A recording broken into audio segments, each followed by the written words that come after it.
Hello, this is the Lord's Legion and welcome to a brand new countdown, which is something that I haven't done in quite a while. But since we are getting closer to the release of Spider-Man Into the Spider-Verse, as well as the fact that there is a new event known as Spidergeddon, which is pretty silly, I think now is a pretty appropriate time to look back on some of the alternate versions of Spider characters, and make a list on who I think is the best of the best. Now before we get started, I want to point a few things out. For starters, I am not going to include Peter Parker on there, and despite how there will be a few alternate versions of Peter Parker on this list, I will not include the main 616 Peter Parker, just so that we can keep this list more interesting. And before anyone asks on as to why Jessica Drew's Spider-Woman isn't on this list, as much as I absolutely love the character, I honestly do think that she is a little too separate from the other Spider characters. And if I put her onto this list, then she would be somewhere in the top 3. So without further ado, let's begin with the countdown.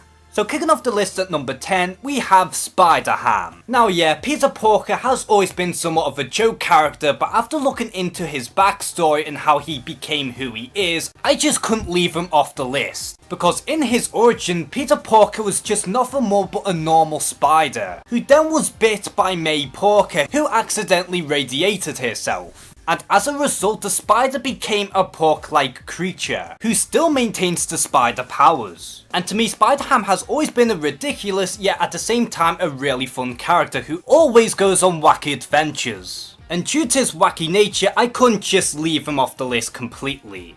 Coming in at number 9, we have Silk. And sure, one could argue that she isn't technically a spider character, but given how Cindy Moon was bitten by the same radioactive spider that gave Peter Parker his powers, as well as the fact that she has pretty much the same powers as him, in my book she qualifies. Now Silk has a pretty interesting origin, because shortly after accidentally webbing her own parents when her powers first manifested, she was ultimately taken in by one of Spider-Man's enemies, Ezekiel, so that he could mentor Cindy Moon and keep her away from Morlun and the Inheritors. Now what makes Silk stand out from Peter Parker is that not only does she have organic webbing coming from her fingers, but she is also debatably even faster than him. And the only reason why she is not any higher on this list is mainly because my knowledge of this character is very minimal. But given how Silk is a relatively new character, she has made quite an impact within the Spider-Man mythos. So for number 8, we have the Spider. Now I'm pretty sure that majority of you won't even know this version of Spider-Man, and honestly, I wouldn't blame you.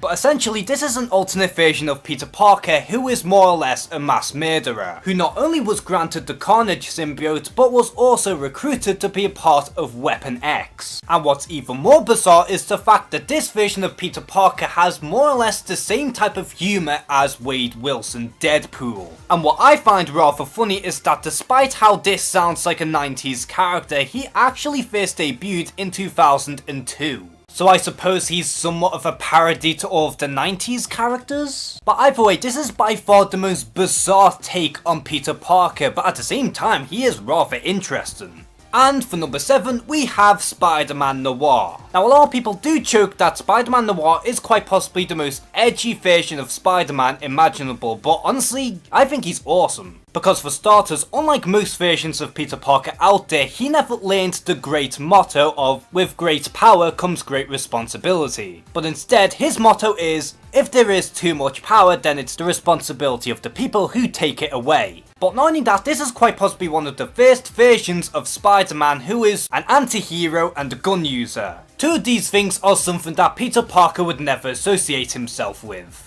And given the cruel nature of his universe, it's not hard to see why this version of Spider-Man is the way he is. Coming in at number 6, we have Spider-Girl, or in this case, Mayday Parker. Now Mayday is a rather interesting case, as she is the potential future daughter to both Peter Parker and Mary Jane Watson. So naturally, she was pretty much born with spider powers. And once her father retired after losing his leg, she decided to carry out his legacy and become Spider-Girl. And what makes her an awesome character is the fact that she has the sassiness of her mother, but at the same time has the intellect of her father. And she has always been a fan favourite for many years, given her quirky nature.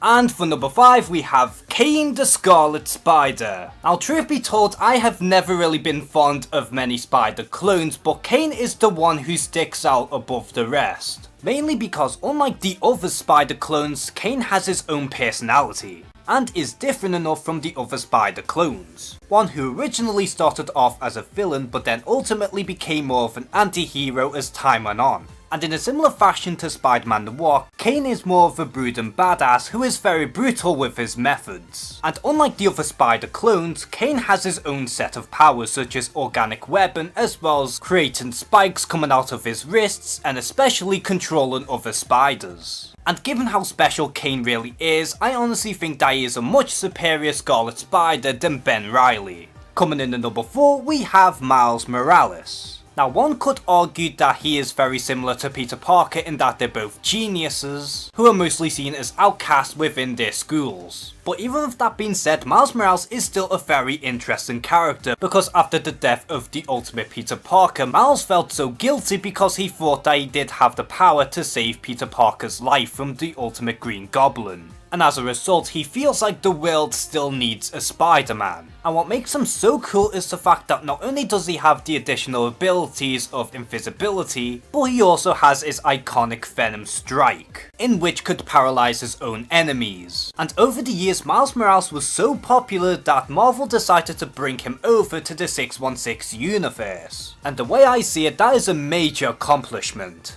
Coming in at number 3, we have Spider-Gwen. Now at first glance, putting Gwen Stacy into Spider-Man's persona sounds like a completely ridiculous idea. But the reason why this concept works so well is because she's not just another clone of Gwen Stacy or even Peter Parker, but she feels like her very own character. Instead of being a scientist, Gwen Stacy is a musician. And even when she gets her powers, she doesn't learn the great motto until after a tragedy, in a similar fashion to Peter Parker. In that after Peter Parker died, everyone blamed Spider-Gwen, and as a result she feels like she has to own up to her quote unquote mistakes. And honestly, I think Spider-Gwen is a really enjoyable character, and I especially love all the twists and turns within her universe. So for our runner-up, we have the Superior Spider-Man. Now I know that Superior Spider-Man is a pretty divisive character, in that you either love Otto Octavius as Spider-Man or you absolutely despise him. And honestly, I feel both ways, and it kinda works. Because at first, he was just trying to be the superior Spider-Man just so that he could prove himself to be better than Peter Parker. Nothing more, nothing less. But over time, Otto Octavius developed more of a heart. And over time, we get to see him grow as a character. And despite how he tries his very best to be a good hero, at the same time he just doesn't have it in him.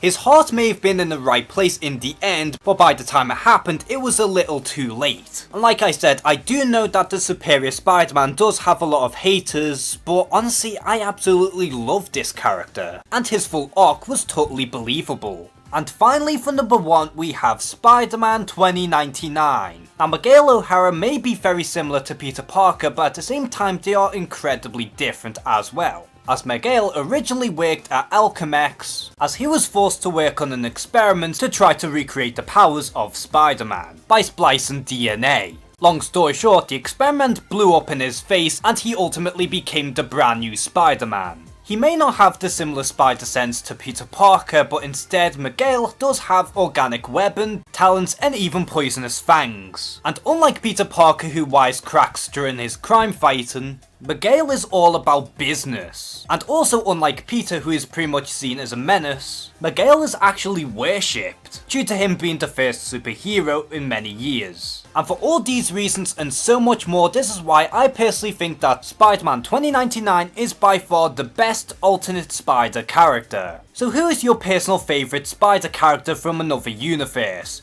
Comment below and share some thoughts. And as always, thank you guys for watching this video, please like and subscribe, take care and have a good one.